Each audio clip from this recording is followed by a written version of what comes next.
Birodar, agar hojatingiz bo'lsa, Allohga ishingiz tushib turgan bo'lsa, boshingizda bir musibat bo'lsa, mana shu namozni o'qing va hojatingizni Alloh taolo qanday chiqarishini tomosha qiling.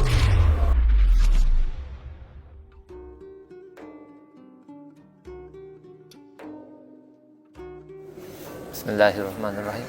Aziz birodarlar, bu joyda ko'p xalqlar xoh Habashistondan kelgan bo'lsin, Afrikadan kelgan bo'lsin, Malayziyadan kelgan bo'lsin, hammalari bu joyga kelib nima qilarlarini bilishadi. Ko'p namoz o'qishadi, Qur'on o'qishadi. Ularning qilayotgan ibodatlarini ko'rib ko'zlaringiz quvonadi. 2 kundan beri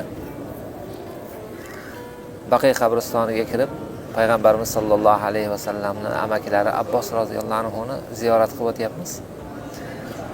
Bir narsa esimga tushib ketdi. Shu kishidan bir hadis kelgan. Rasululloh sollallohu alayhi va sallam amakilari Abbos roziyallohu anhuga bir gap aytganlar. Anna Rasululloh sollallohu alayhi va sallam qala lil Abbas ibn Abdul Muttalib: "Ya Abbas, ya amma." Mehribonchilikni qaranglar.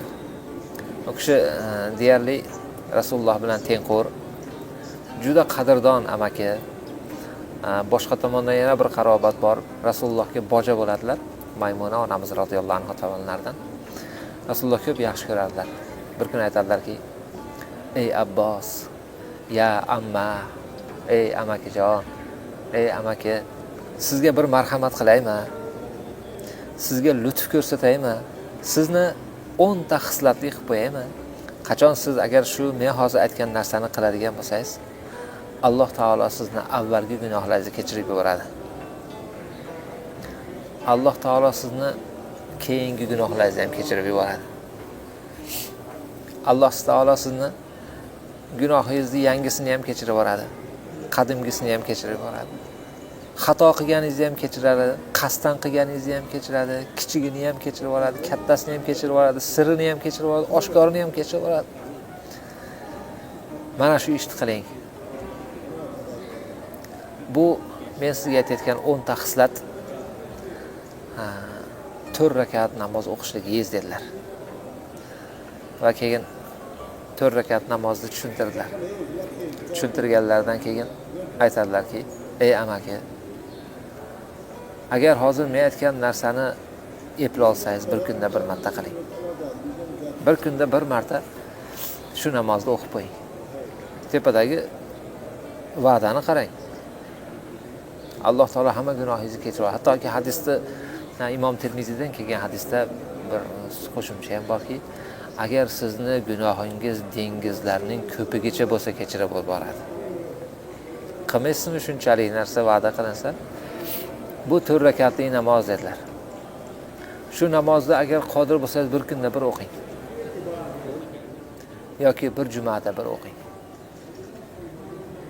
Yoki bir oyda bir o'qing. Yoki bir yilda bir o'qing. Umringizda bir marta bo'lsa ham o'qing. Deb turib, shu namozni o'qilish tartibini tushuntirganlar Rasululloh. Sizni bahonangizda birodarlarga ham tushuntirib o'tay. 4 rakatli namozga niyat qilinadi, nafilga. 4 rakatli nafil namoz o'qish niyat qildim deb, hop, takbir aytib namozni boshlaydi. Subhanakallohummani aytadi. Sura Fatihani o'qiydi. Keyin bir sura qo'shadi. Zam sura qilgandan keyin rukuga ketish kerak edi. Rukuga ketmasdan 15 marta Subhanallohi valhamdulillahi va la ilaha illalloh vallohu akbarni aytadi. 15 marta. Keyin ruku qiladi. Ruku qilgan paytda Subhanallohi valhamdulillahi va la ilaha illalloh vallohu akbarni 10 marta aytadi. Rukudan tikka turadi. Samiallohu liman hamidah deb, shunda Robbana lakal hamd aytadi-ku. Shuni o'rniga Subhanallohi valhamdulillahi va la ilaha illalloh vallohu akbarni 10 marta aytadi. Keyin sajdaga boradi. Sajdada Subhana robbiyal a'lani o'rniga Subhanallohi valhamdulillahi va la ilaha illalloh vallohu akbarni 10 marta aytadi. Sajdadan o'tiradi. yana 10 marta aytadi. Yana sajdaga boradi, yana 10 marta aytadi. Ikkinchi rakatga turmay, o'tirib, yana 10 marta aytadi. Shunda 75 marta bo'ladi. Mana shu tartibni 4 rakatda takrorlaydi.